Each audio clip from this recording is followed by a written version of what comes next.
El lenguaje, Las palabras. construyendo ideas. Imaginando mundos. Somos encuentro, Somos comunidad. somos actualidad. Somos comunicación para el bienestar.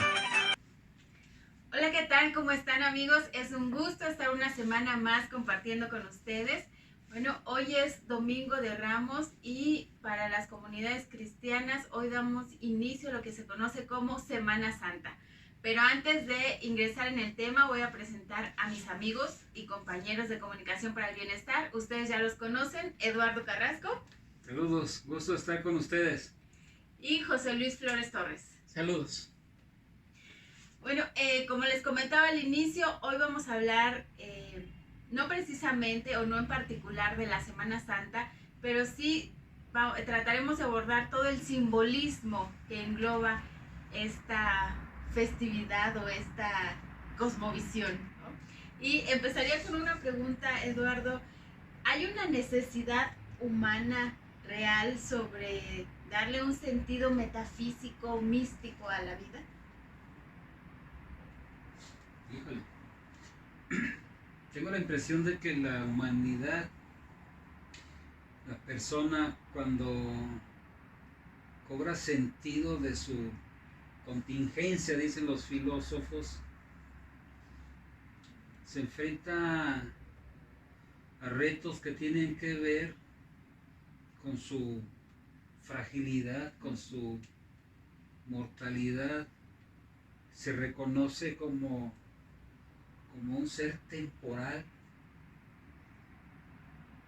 y entonces surgen preguntas y respuestas que tratan de dar sentido al periodo de estancia, de permanencia en el mundo que conocemos.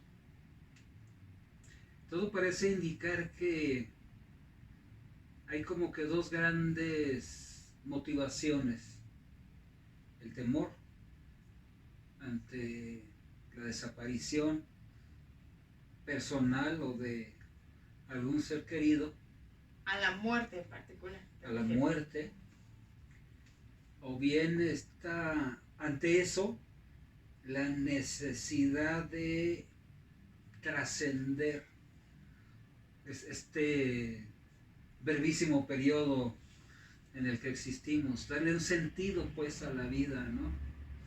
Y algunas respuestas ante esto parece ser que han sido precisamente metafísicas o religiosas, aunque también la humanidad tiene otro tipo de respuestas ante este reconocimiento.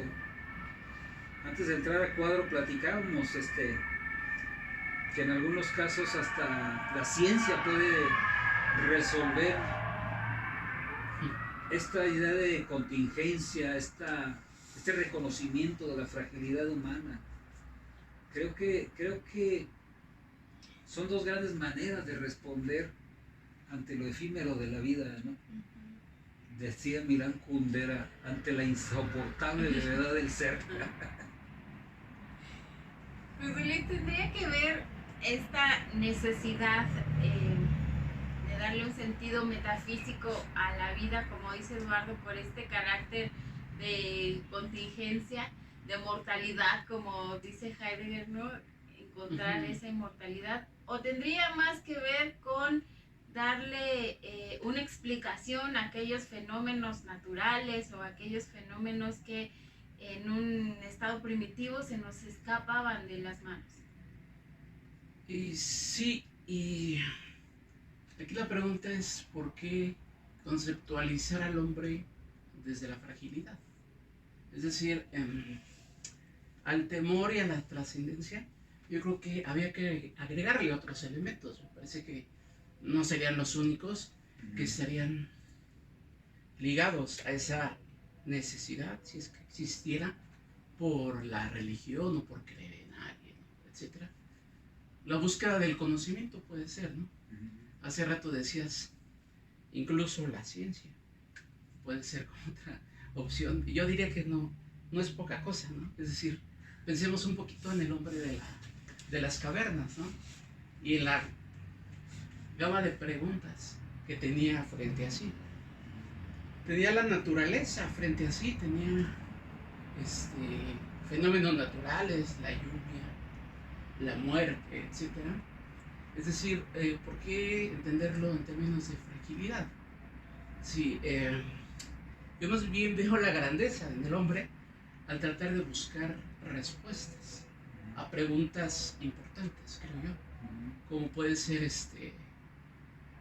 ¿por qué esa persona con la cual me liga una sensación, un sentimiento, etcétera, por ponerlo de alguna manera, ya no despierta? ¿Qué sucede ahí? Es decir, desde nuestra perspectiva ya del siglo XXI, lo podemos ver como una fragilidad. Pero a mí me parece como un gran mérito el por lo menos cuestionarse el por qué, el qué sucede, y tratar de buscar algún tipo de respuestas que pudieran estar al alcance de sus manos y al alcance del poco o mucho conocimiento que pudiera tener, ¿no? De alguna manera crea deidades como una forma de acercamiento, pues, a esas respuestas, ¿no? Pero me parece como parte de, o sea, parte de, como, de un proceso a acercarse a esa naturaleza y tratar de darle un orden al caos, a la naturaleza, a todo lo que rodeaba y que me parece que lo sobrepasaba, ¿no? Cómo entender la lluvia, cómo entender el trueno, cómo entender la reproducción, cómo entender la muerte, cómo entender las relaciones personales, etc. Desde nuestra perspectiva nos puede parecer como preguntas muy simples o algo por el estilo, pero me parece que eran preguntas bien trascendentes, bien importantes, y que en medio me parece que aparte del temor y aparte de la trascendencia, me parece que también podríamos agregarle como otro elemento la búsqueda del conocimiento. Decía Heidegger que el ser humano es un ser hecho para la muerte. Deseo yo fragilidad pensando en la contingencia, en reconocer que por más esfuerzo humano que hagamos, la muerte es inevitable, un poco en la lógica de Heidegger. Pero me gusta esto que dice, sin embargo, precisamente a partir de ese reconocimiento de la mortalidad, buscar la manera a través del conocimiento o por otras vías precisamente de trascender esta condición contingente del ser humano, ¿no? Qué bueno, está súper interesante esto que dices. En el dogma cristiano hay un montón de expresiones, pero precisamente con lo que se cierra esta semana, el domingo de la Pascua, es la comprensión fundacional de la fe cristiana. Permítanme exagerar, todo lo demás es lo de menos, pero el punto es creer que hay quien resucita, que rompe con la lógica de la muerte, que es entonces, al contrario de Heidegger, reconocer al ser humano como un ser para la vida, ¿no? Por ahí algo así. Qué bueno, está súper bueno ese punto de vista, ¿eh? Sí, la verdad nos descolocó un poco, pero es muy interesante esta visión de sacar al hombre de la fragilidad que la mortalidad le puede dar a justamente la grandeza que saberse mortal le puede dar, ¿no? Decía Max Weber o Weber, como quieran llamarle, que la ciencia es muy importante para la vida del hombre. Sin embargo, no nos alcanza para darle sentido a la vida. Y antes de entrar en esta discusión, me gustaría un poco que hiciéramos un poco de retrospectiva histórica para tratar de entender cuál es esta liga que parece pues casi originaria entre el Estado y la religión, ¿no?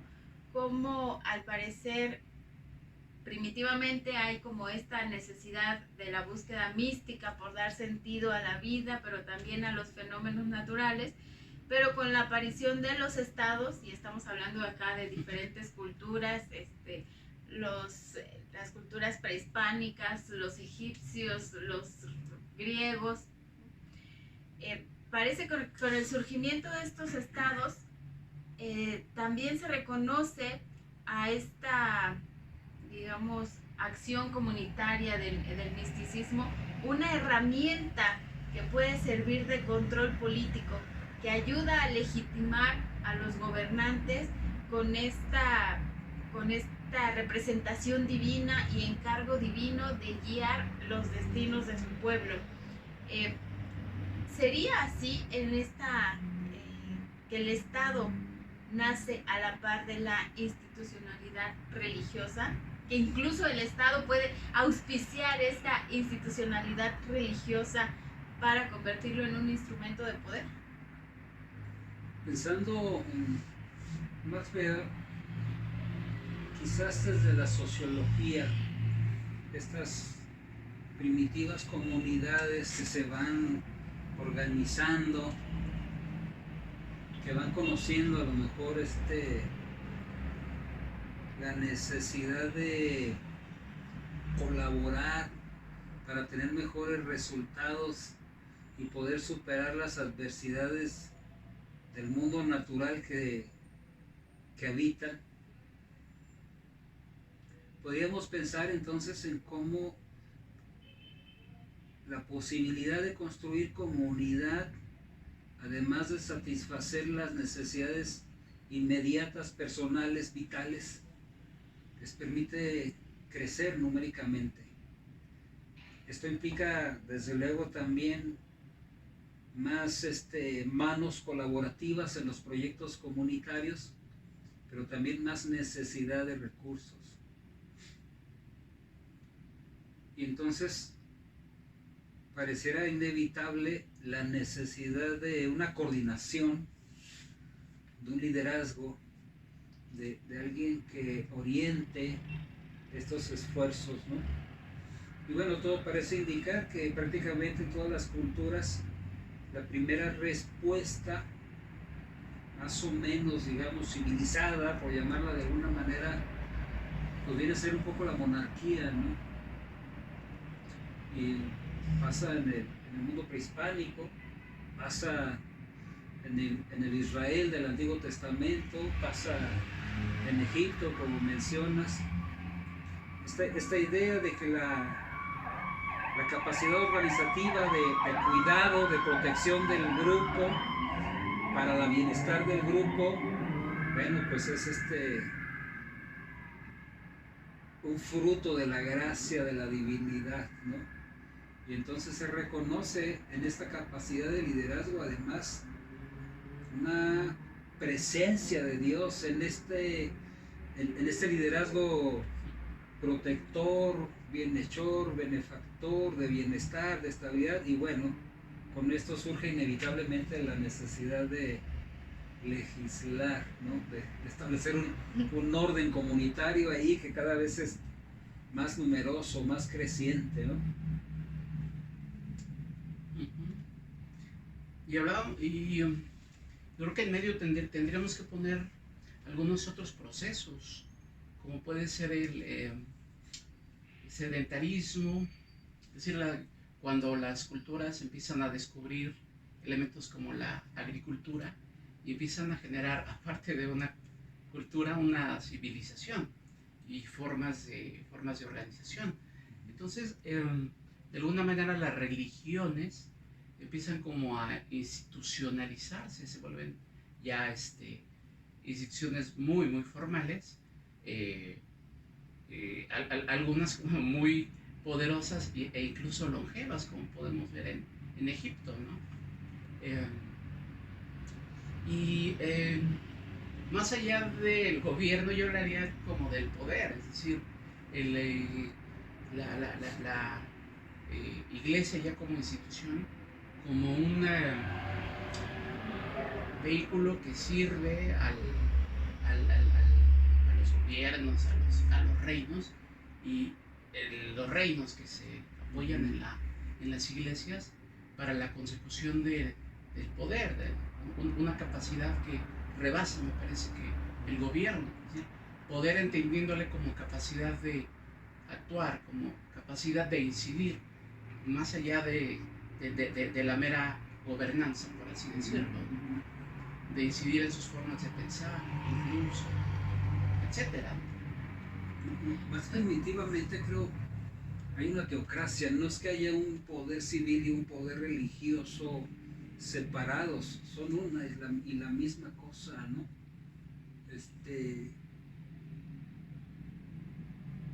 El papel entonces de este liderado era político en el sentido del interés público de la comunidad y religioso, ¿no? Había, por ejemplo, en el pueblo de la Biblia de Israel, el rey era un ungido de Dios, entonces asumía, digamos, este doble papel de ser autoridad civil y ser autoridad religiosa, digamos, ¿no? ¿Pero quién lo ungía? El predecesor, sí. el predecesor, ¿no? Déjame hacer un paréntesis porque estamos utilizando mucho la palabra religión. Weber decía que la religión es diferente de una secta, en tanto que la religión está institucionalizada, tiene jerarquías, pero además está en constante reconocimiento y apoyo, digamos un cogobierno con el Estado. ¿Cómo debemos entender cuando nos referimos o cuando te refieres a religión o a lo religioso? ¿Desde esta visión o desde dónde nos situamos para poder entenderlo?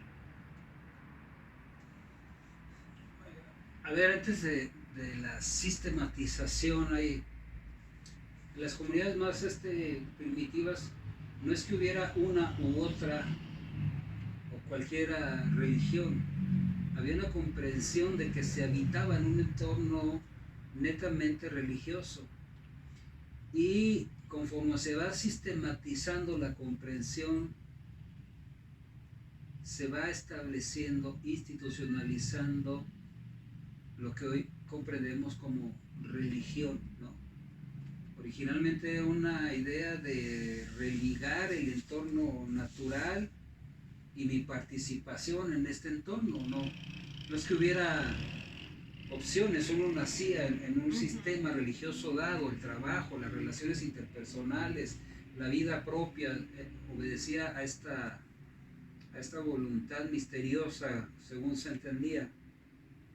Pero bueno, conforme se va aumentando la membresía de esta cosmovisión, se va estableciendo un sistema, digamos, de valores, de comprensiones, de participaciones, de entendimiento, y entonces sí podemos hablar de más o menos como comprendemos desde hoy de un sistema religioso, ¿no?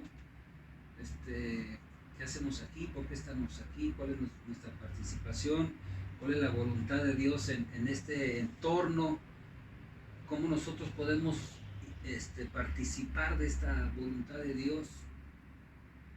Y bueno, se va dando un sistema de creencias, de valores, de normas que también obedecen a este bienestar comunitario. La regla de oro en prácticamente cualquier cosmovisión y sistema jurídico: ama a tu prójimo como a ti mismo, no hagas al otro lo que no quieras que te hagan a ti, entre los individuos como entre las naciones, el respeto al derecho ajeno, la paz, ¿no? Bueno, que esa es la frase de un reformista, ¿no? Y ahorita vamos a llegar a ese tema. dice Eduardo que la religión sí tiene un papel político en cuanto que se ocupa de el bien común, ¿no? De la polis. Pero entiendo perfectamente tu punto cuando dices que tiene un papel en el ejercicio del poder, que incluso en algunos momentos superaba al mismo Estado, ¿no? O a la figura de Estado.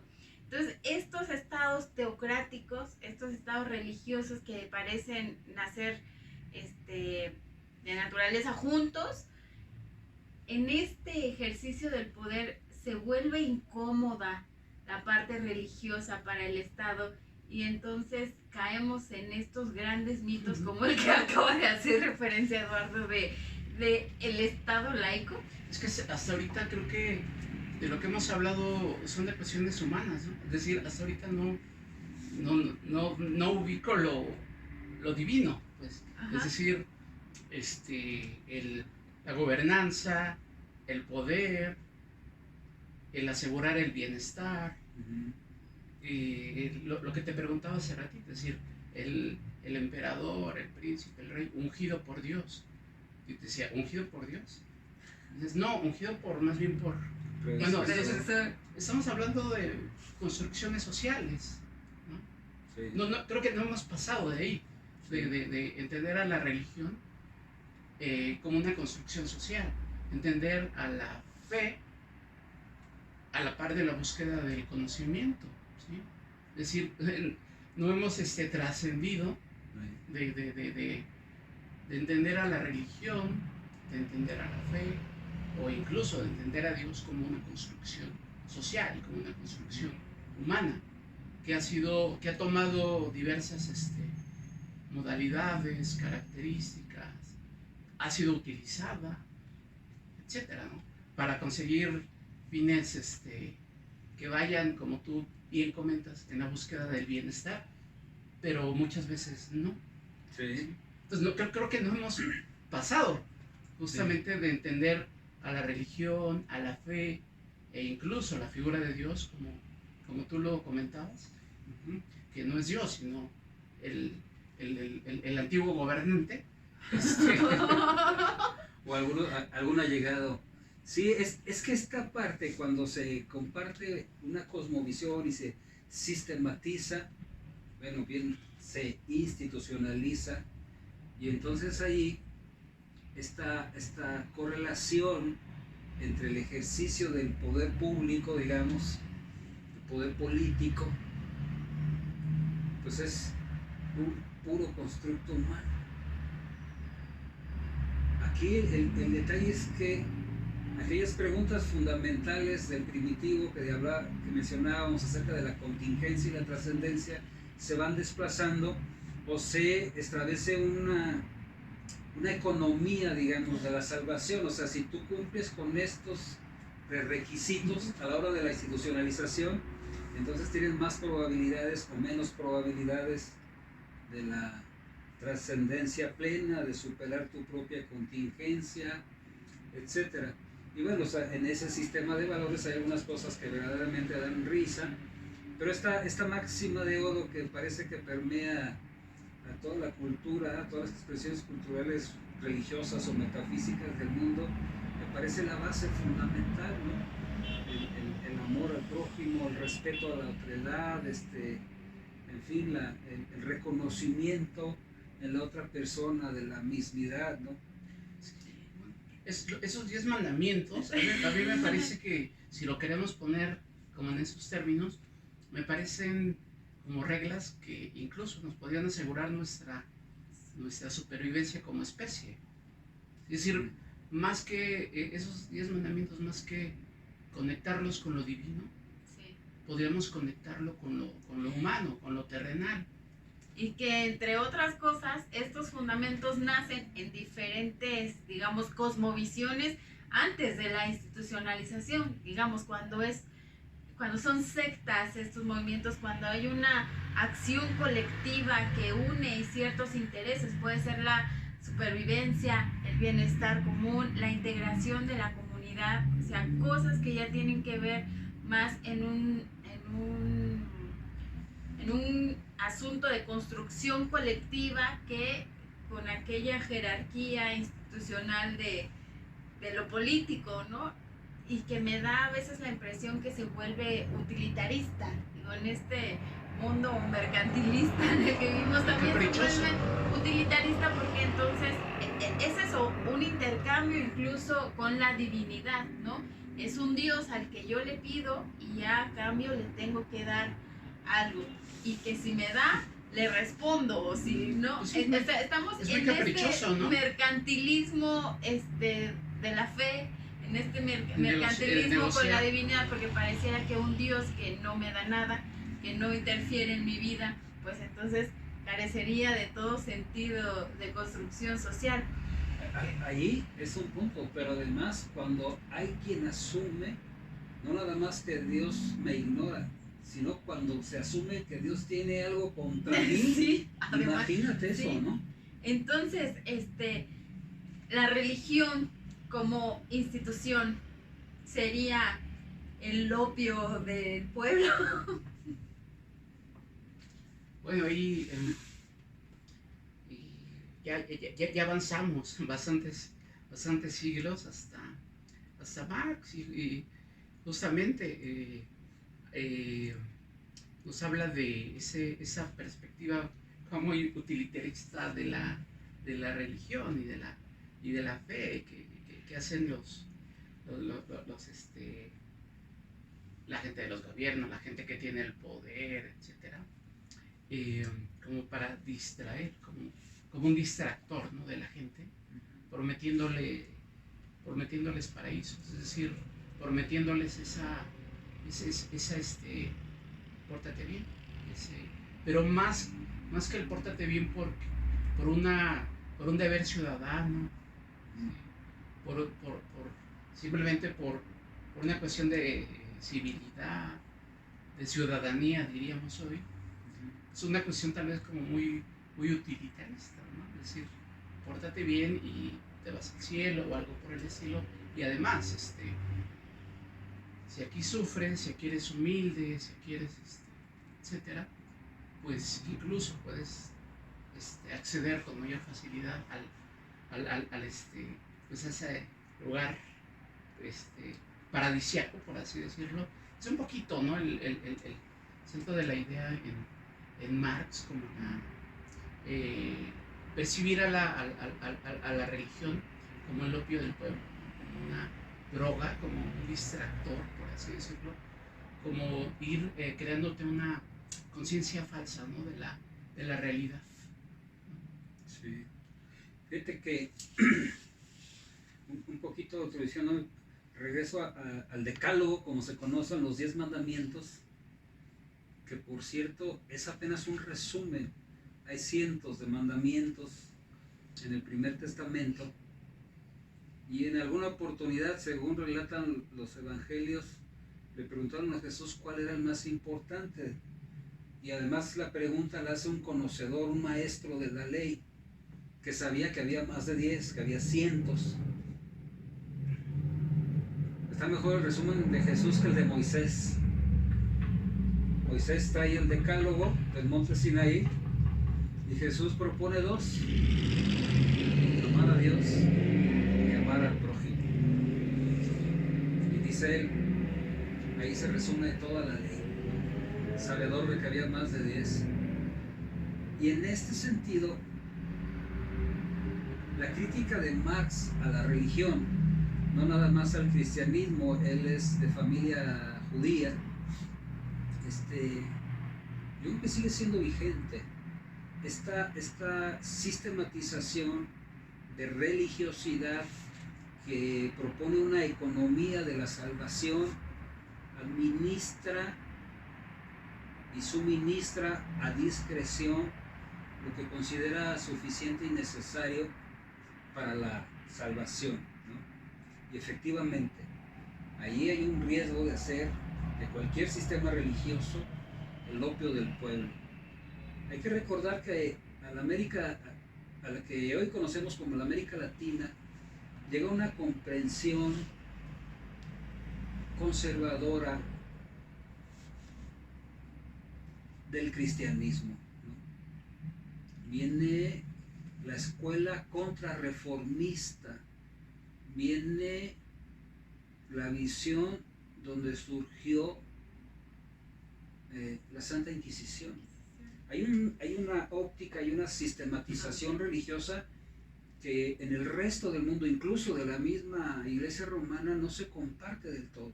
Pero bueno, esa es la escuela de pensamiento que ha permeado toda la América Latina en los últimos 500 años. Y que propone precisamente esto que Marx criticaba: usted pórtese bien en esta vida y en la venidera tendrá su recompensa, ¿no? Y surge por ahí a finales de los 60, algo que se conoce como la teología de la liberación, que básicamente propone que las necesidades no son las necesidades humanas materiales, concretas, específicas, vitales, no son de ninguna manera la voluntad de Dios. Retoma algunos elementos precisamente del corpus marxista, no todos desde luego, pero muchos muy importantes, por lo menos en el análisis y la crítica de la realidad, muchos siguen vigentes. Apenas hace unos días estábamos recordando a Romero, un mártir, interesantísimo, porque él nunca simpatizó, ni promulgó, ni defendió la teología de la liberación.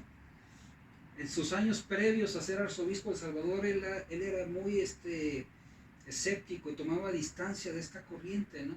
Aunque muchos de sus detractores, cuando llega a ser arzobispo, lo identifican como teólogo de la liberación, y hay que recordar alguna franja importante de la teología de la liberación, incluso recomendaba la vida de las armas para la transformación de la realidad. Romero, por el contrario, venía de una tradición que podríamos considerar conservadora, ¿no? Y bueno, eso le merece, muchos años después, ser reconocido como un observante, digamos, ortodoxo de la doctrina de la Iglesia romana.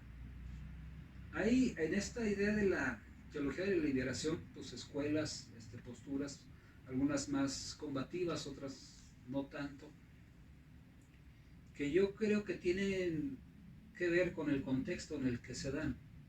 Finales de los 60, estamos en plena Guerra Fría, está el Plan Cóndor permeando en la América del Sur, y diferentes capítulos en la América Central, digamos, que tenían también el mismo tufo, y algunos ministros de culto comprometidos se enfrentan a la inevitable necesidad de transformar esas estructuras que han hecho en este periodo, en esta región de la religión, el opio del pueblo.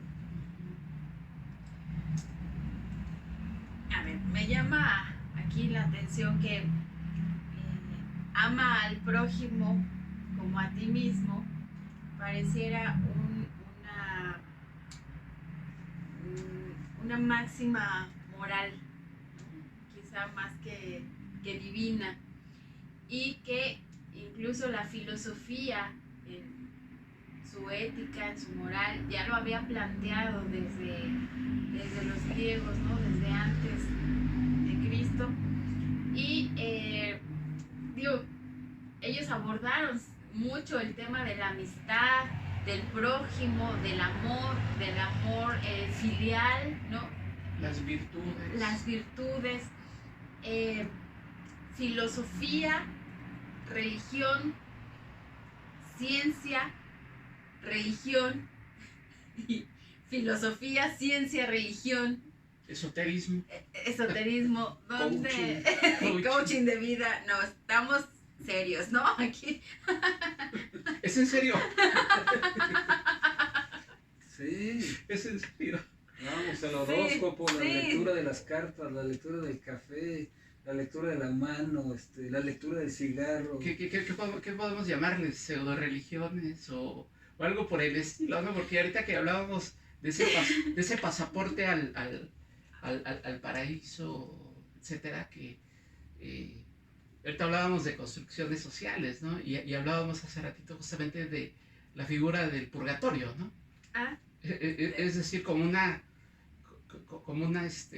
historia, es decir, como una creación de la mente de Dante Alighieri, que después se convierte como en una, ¿cómo lo podemos llamar? en una institución, en algo ya institucionalizado, en una idea ya muy formal, ¿no? Sí. La existencia de ese purgatorio, Sí. y no es más que una figura literaria, ilustrada además, Durero. Sí. Sí. Hay un timing ahí interesante en la publicación de la comedia, que después fue la Divina Comedia, es decir, la imprenta le da una amplia difusión a la Divina Comedia de Dante, y es un bestseller del medievo. El detalle es que en la economía de la salvación, en la lógica de la iglesia mayoritaria en el occidente, encuentran un excelente instrumento de coerción, y entonces se vuelve esta parte institucionalizada la manera de control, ¿no? Y bueno, cuando uno revisa los textos bíblicos, o incluso inmediatamente después de los apóstoles, ese periodo de la historia se conoce como el periodo patrístico. Esta idea del purgatorio pues es nada más del imaginario novelístico de Dante Alighieri, ¿no? No tiene nada que ver por lo menos con los primeros siglos de la comprensión del cristianismo, y ahí otra vez esta idea de la religión como el opio del pueblo, que no es exclusivo del cristianismo. O sea, hay otros sistemas religiosos de salvación que también tienen sus formas de control, ¿no? Mucho se dice, por ejemplo, el papel de la mujer en el Islam, ¿no? Hay muchos, desde luego, practicantes del Islam que no son, digamos, tan patriarcales, es el término que se usa, pero bueno, sabemos de cosas terribles que sufren mujeres en algunos lugares a manos precisamente de algún sector practicante del Islam. Se me va el nombre ahorita de esta niña que estuvo a punto de morir por arma de fuego por querer estudiar, Malala Yousafzai, premio Nobel de la Paz por su insistencia en estudiar, ¿no? Y bueno, ella salvó la vida providencialmente, pero no todas las niñas corren esa suerte.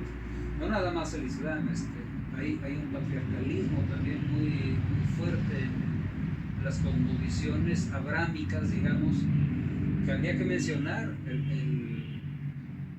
Son diferentes comprensiones y diferentes expresiones, pero el Islam, el judaísmo y el cristianismo se consideran herencia, legado del Dios de Abraham.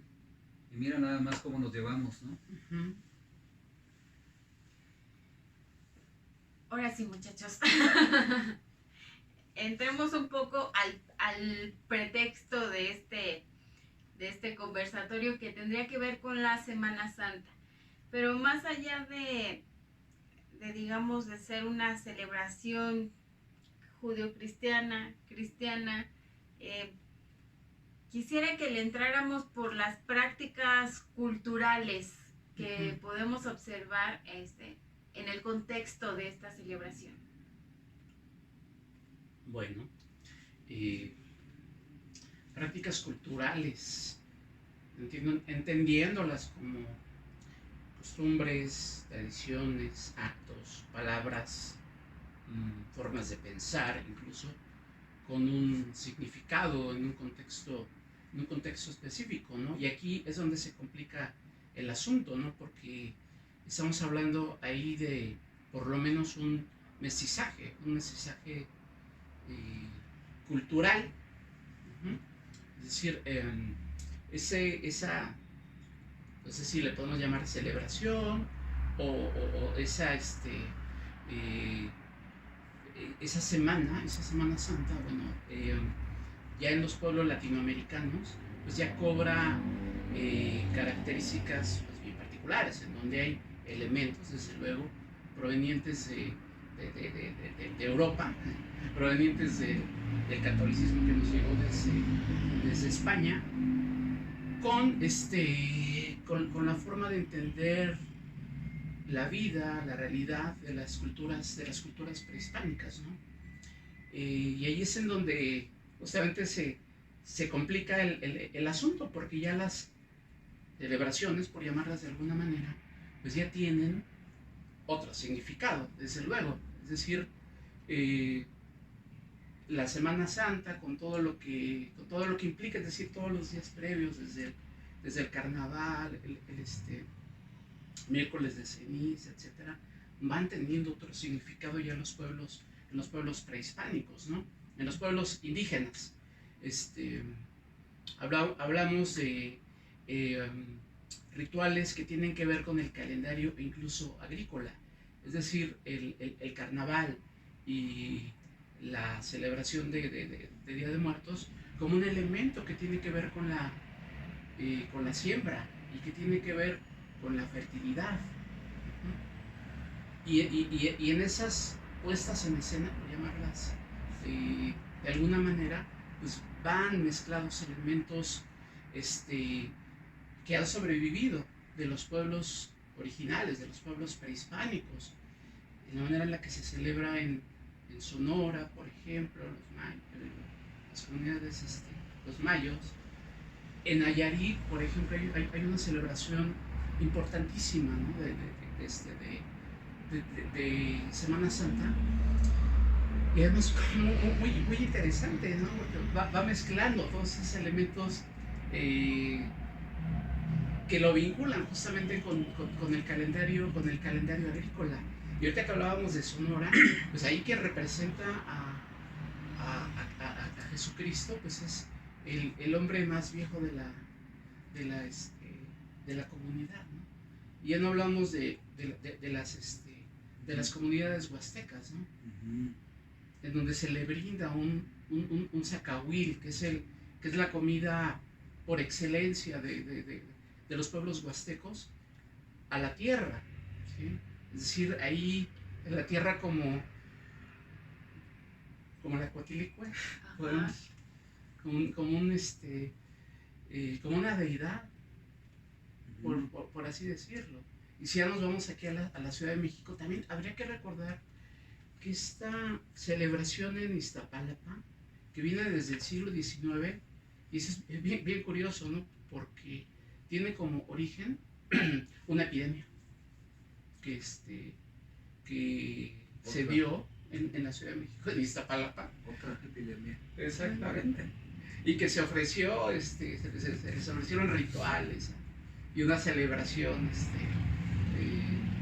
muy especial como ofrenda para que la pandemia o la epidemia se detuviera. Y hoy en día, pues ya tenemos una celebración de la Pasión de Cristo en Iztapalapa, pues ya podríamos llamarlo mediatizado,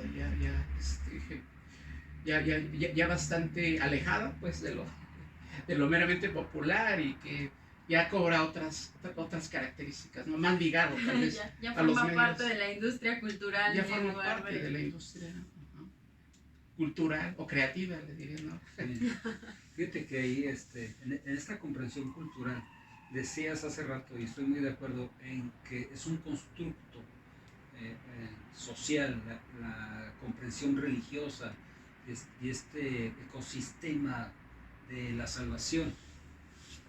Hay más recientemente una corriente de teólogas feministas que hacen una hermenéutica diferente, por ejemplo, de los textos sagrados, y que identifican algo que está ahí, pero nos hemos tardado como 2000 años o un poquito más en reconocerlo.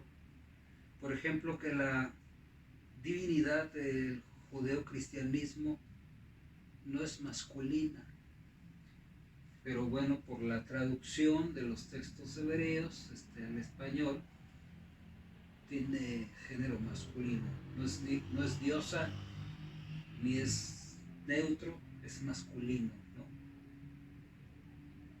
Y hay una recomprensión que proponen muy interesante, la verdad, súper interesante. Por ejemplo, decía al principio de esta transmisión que el dogma fundacional y fundamental de la fe de toda la cristiandad, independientemente de la expresión que sea, es esta idea de la resurrección. Bueno, pues fue Magdalena, la mujer de Magdala, que por cierto no es un nombre propio, era el pueblo de Magdala. Es María Magdalena la que le anuncia a los apóstoles de la resurrección. Y uno de los criterios para asumir que alguien era apóstol es que habían visto con sus ojos físicos a este Jesús resucitado, ¿no? Por ejemplo. Y ahí está, digo, el texto tiene 2000 años y apenas lo estamos recomprendiendo, ¿no? En estas expresiones y estas interpretaciones culturales, ahorita con lo que comentabas me hace recordar el caso de la Sierra Pame de San Luis Potosí. Todos le decimos Pames, pero ellos se autonombran Chihuis. Durante muchos años, un lustro, estuvieron esperando atención pastoral que nunca recibieron, y de motu propio solicitan ser anglicanos, son aceptados, son admitidos y ahora pastoreados, pero durante este lustro, quien representaba a Cristo en la Semana Santa era una mujer joven, ahora es diácona, ¿no? Está próxima a ser sacerdota.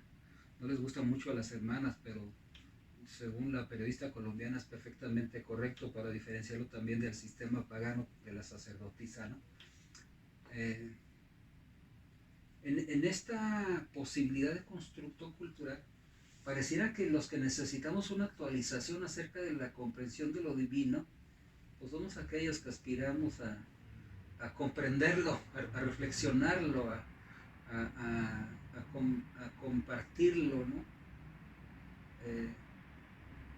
¿Cómo es que todas estas comunidades originalmente rurales, ahora que nos dice el INEGI que México se está convirtiendo más en un país urbano, citadino, ¿qué le dicen a los jóvenes, por ejemplo, estas prácticas agrícolas, ¿no? ¿Qué le dice a los jóvenes netamente urbanos, millennials, esta cosmovisión que tiene que ver con los cambios de las estaciones en el año? Pareciera que les son completamente ajenas y no los culpo, ¿no? Este ecosistema de valores plantea una serie de cosas que son completamente disonantes para esta generación, ¿no? Y creo que ahí tenemos un reto muy importante que asumir para poder compartir y regresar a esa pregunta fundamental: ¿qué onda con mi contingencia y mi participación en este entorno, ¿no? Si vale la pena asumir esta idea de respeto, por lo menos de amor al prójimo, ¿no? No sé, es lo que me provoca tu pregunta. Bueno, sin duda yo creo que la hermenéutica juega un papel importantísimo de cómo jugamos, de cómo jugamos el papel de las religiones, ¿no? Cómo las entendemos y cómo las vamos acomodando según las necesidades de los grupos y las necesidades históricas y aquello que parece que se tiene que replantear de origen, ¿no? Y si no, pues ahí está Humberto Eco, ¿no? No lo digo yo, lo dice él. Pero en este tema de las prácticas culturales, sincretismo, hibridación, yo veo como esta tendencia medio forzada de hacer coincidir las tradiciones prehispánicas con las tradiciones judio-cristianas y hay muchos intentos de hacerlas empatar y crear una, no sé si el objetivo sea crear una cosmogonía única o pues da nada más una sensación ahí medio política de integración, ¿no? De reconocimiento a la comunidad con la que están en deuda. ¿Tú cómo ves? Yo creo que en medio habría otro concepto, que es el concepto de de identidad, ¿no? Y más allá de lo bonitas que nos puedan parecer o llamativas o cualquier calificativo positivo que le podamos poner a la manera en la que se llevan estas puestas en escena de la pasión de Cristo en los pueblos latinoamericanos, y también habría que considerar no solamente romantizarlas, sino también entenderlas como de origen, parten de una ruptura, ¿sí? De una ruptura violenta, en donde las identidades originarias, las identidades de los pueblos prehispánicos, pues quedan ahí medio borrosas, ¿no? Es decir, ahorita hablábamos del Acuatlicue, ¿no? Entonces, ¿cómo entender al Acuatlicue? A partir de esa dualidad, ¿no? Muerte, vida, etc. Es decir, ¿cómo tendría cabida la idea del Acuatlicue dentro de ese sistema de valores traído por los españoles? Digo, más allá de ir superando ya rencores, sí, etcétera. Pero sí, digo, hay que ser conscientes de que todo esto parte como de una ruptura y de una irrupción violenta, de una conquista. Y en medio queda ahí el elemento de la identidad. Pero habría que ver, así que el que se diga una cultura pura, pues que tire la primera piedra, ¿no? Al final de cuentas, las culturas siempre han hibridado, ¿no? Es decir, ¿qué cultura es 100% pura? Nada más aquí el tema es el tener esa conciencia de que no solamente hay que romantizar pues esas prácticas culturales, sino también conocer el contexto y ver que parten como de una ruptura violenta, en donde la identidad ya queda como partida, ya queda intervenida, por así decirlo. Y sí, estoy de acuerdo que muchas veces se quiere pues meter de manera como muy forzada y como que elementos de la cultura occidental, ya dentro de las culturas originarias, de las culturas prehispánicas, o simplemente cómo entender el mundo prehispánico desde una perspectiva ya, ¿cómo le podemos llamar? Eurocéntrica. Cómo entender la conquista, cómo entender la realidad hoy en día, ¿sí? A 500 años ya. ¿Cómo situarnos hoy en día frente a los pueblos indígenas, ¿no? Sí, sigue siendo un reto, y yo creo que ahora mayor que antes, porque en algunos espacios surge esta inquietud, ¿no? de respeto precisamente a esa otredad, que son cosmovisiones a las que ni siquiera sabemos cómo ni por dónde acercarnos, ¿no? Si llegamos con nuestros referentes occidentalizados, estamos perdiendo un montón de oportunidades en esta comprensión. Y a veces, penosamente, pues terminamos folclorizando algo que tendríamos que respetar. La primera y la única vez que fui la Noche de Muertos a Pascual, me di cuenta que cometemos una majadería en este turismo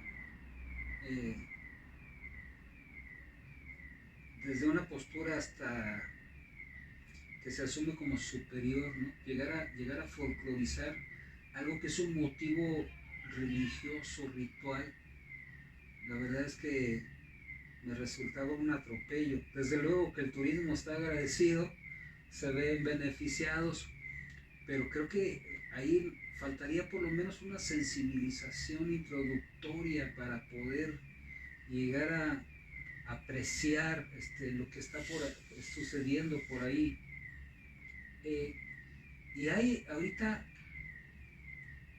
con todo esto que estás comentando y que hemos venido comentando, otro planteamiento con la pandemia y la mediatización de estas prácticas religiosas, ¿no? Uno puede ver superproducciones con 3 cámaras, con grúa, con con drones en diferentes celebraciones, ya dependiendo del recinto huésped que recibe a los visitantes, ¿no? Y otras producciones muy pobrecitas ahí, súper austeras, ¿no? Las capacidades tecnológicas, el conocimiento o no de los pastores de estos recursos, etcétera, que tratan de dar respuesta, y me parece que a veces caen en una comprensión mercadológica de la fe, ¿no? Y otra vez Marx cobra vigencia, lo revive solito, empiezan a hacer una serie de ventas y solicitan colaboraciones, en fin, vamos, es necesario para la viabilidad, pero sin caer en la obsesión del lucro, ¿no? O Althusser, ¿no? No hemos hablado de Althusser, sí. Es decir, la iglesia como un aparato ideológico del Estado, es decir, como la iglesia se convierte pues, en un factor que asegura que se continúen las condiciones de producción, ¿no? Las condiciones de explotación. Que se conserve ese status quo, ¿no? Y ahora que estamos en la tremenda oferta, a ver, hace algunos años antes de la internet y las redes sociodigitales, bueno, había una competencia entre las televisoras, surge el control remoto y este término de estar brincando de un canal a otro, luego vienen los servicios de televisión de paga, entonces multiplica la oferta, ¿no? Viene la internet y las redes sociodigitales y tenemos un complejísimo mundo de oportunidad al mismo tiempo de ver prácticamente lo que uno quiera, ahora sí que on demand, ¿no? Y entonces encontrar una celebración religiosa un domingo en toda esta tremenda oferta, las iglesias, las religiones no están compitiendo con otra religión, ni están compitiendo con la misma religión en otra parroquia o en otra comunidad de fe, en otra congregación. Hay infinidad de posibilidades de poder apreciar. Si en los primeros minutos aquello no es suficientemente atractivo para el espectador, sí, pues tienen la oportunidad de ver el fútbol, la película, la caricatura. No, y además estas carteleras que ya son como tradiciones culturales, ¿no? Desde la pasión de Cristo hasta la última tentación de Cristo, toda la industria cinematográfica que hay alrededor de esta celebración y que también está ahí como una oferta donde muchos espectadores se conectan en ese momento, ¿no? Pues, ahorita que hablabas de on demand, pues ahora puedes ver las mañanitas a la Virgen, por ejemplo, en diciembre, en Televisa, en TV Azteca, en Grupo Imagen, o sea, tú eliges, ¿no? Sí. Bueno, y las puedes ver hoy, las puedes ver mañana, las puedes ver a la hora que quieras, en donde estés. Y muchas veces toda la instrucción que tenemos, digamos, o que los creyentes cristianos tienen sobre la Semana Santa vienen justamente de estas industrias, ¿no? De lo que me dice Mel Gibson, ¿no? O de estas teorías conspirativas, estas otras hermenéuticas de la última tentación de Cristo. Ese es el acercamiento, digamos, que mucha parte de los cristianos tienen hacia la comprensión de la Semana Santa. Fíjate que, por ejemplo, ahorita que mencionas a Mel Gibson, él es de la expresión católica romana conservadora. Hay un énfasis tremendo en los azotes, en el maltrato, que vamos, es una interpretación y es una óptica. Decía yo que Latinoamérica fue evangelizada con esa visión más conservadora del catolicismo, más cerrada, y en el ideario colectivo lo fuerte de la Semana Santa se queda en el Domingo de Ramos, donde se lee la Pasión de Cristo en la misa después de la liturgia de las Palmas, es decir, la crucifixión, y el Viernes Santo. Prácticamente toda América Latina tiene imágenes de este Cristo crucificado, martirizado, doliente, con la corona de espinas, sangrante, por mi culpa, por mi gran culpa. Pasado viernes, sinceramente, el grueso de América Latina está pensando más en el balneario y en el bloqueador, propio de la estación que se vive en esta parte del hemisferio. Muy pocas personas regresan a sus comunidades de fe el sábado, y menos regresan el domingo, ya están súper enfiestados y hay que recuperarse. ¿Qué es en donde se expresa el énfasis de lo que he venido diciendo que es el dogma de la fe? La resurrección, el triunfo de la vida sobre la muerte, ¿no? La comprensión de la trascendencia, el sentido de empeñarnos, decía yo, en contraposición con Heidegger, ser un hombre, una mujer, un ser humano para la vida, no para la muerte, ¿no? Y entonces ahí cobra sentido toda esta comprensión cristiana, pero cuando nos quedamos en la cruz es una parte muy importante, pero no es la expresión completa, digamos, de el misterio de la fe. Bueno, pues sin duda este es un tema que nos podríamos extender. Hay un montón de hermenéuticas y de visiones y de posturas y de cosas que decir, cuestiones culturales y la hibridación cultural. Pero en respeto al tiempo de los que nos ven, ¿cómo podríamos cerrar este capítulo? Pues a partir de la comprensión, me quedaré un poquito con lo que decíamos hace ratito, es decir, esta celebración de la Semana Santa, ya en los pueblos latinoamericanos, e ir más allá de esa folclorización a la que tú te refieres, contextualizarlas, comprenderlas, respetarlas, desde luego, y también ser muy respetuoso, desde luego, con la fe, con la creencia y con la religión de cada quien, y la viva como mejor le parezca, de alguna manera. A la Frank Sinatra. A la Frank Sinatra, a su manera. Sí, yo creo que lo mejor que una religión nos puede aportar es este respeto a la otredad, ¿no?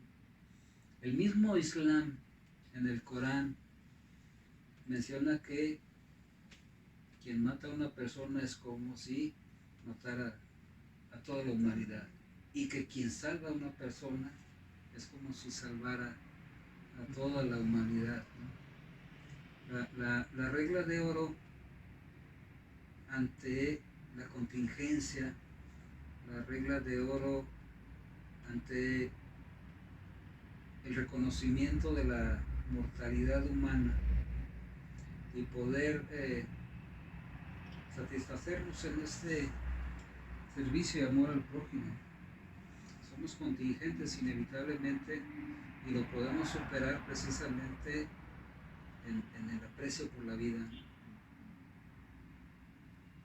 Bueno, yo diría que sin duda el hombre, el ser humano, necesita un sentido metafísico para la vida, para el entorno. Estamos en esta búsqueda de la divinidad y parece que no encontramos dónde está colocada, no sabemos bien dónde buscarla, pero aquí nos han dado varias pistas que nos llevan a un solo camino, desde la religión, desde la filosofía, desde la ciencia, quizá desde el coaching de vida, tenemos que profundizar, que tiene que ver con el amor, el reconocimiento y el respeto al otro, a la comunidad, tanto como a mí mismo. Y bueno, pues con esto nos despedimos. Muchas gracias, que pasen una feliz semana y les agradecemos a todos los que nos siguen en Sudamérica, en Europa y en Norteamérica.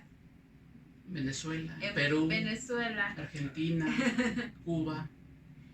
Y bueno, pues nos vemos en la próxima semana y los invitamos a seguirnos en todas nuestras plataformas sociodigitales. Hasta la próxima. El lenguaje. Las palabras. Construyendo ideas. Imaginando mundos. Somos encuentro. Somos comunidad. Somos actualidad. Somos comunicación para el bienestar.